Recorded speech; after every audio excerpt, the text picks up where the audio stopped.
Kang Pati kutunya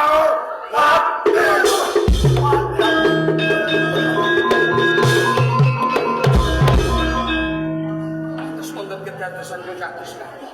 Den Mas Broto menika warok siman kula sedo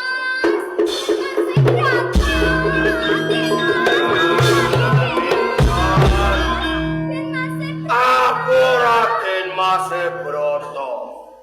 yo tak tambahin dan mari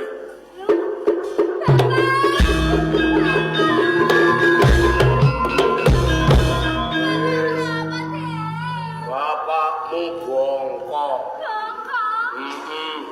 kabeh mau sokok dayane bapakmu glubur ora usah mbok ketune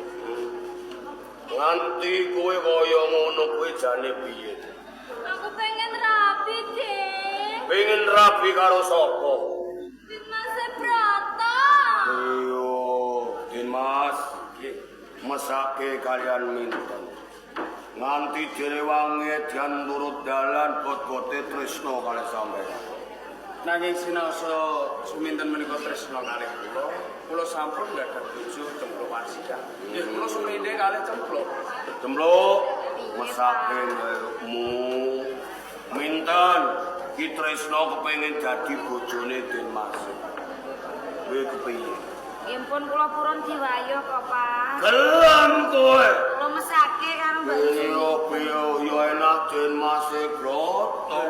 lha kok saged bojone loro jar lah ngene iki ngeten iki nek kula mati lho Pak nggih Dimas batine warok siman kula sedo ateges kadipaten galek ki tentrem tentreme ana ing kadipaten galek lumerek wonten ing desa dukuh pedhak sasampunipun nimbali ketoprak bakti kuncara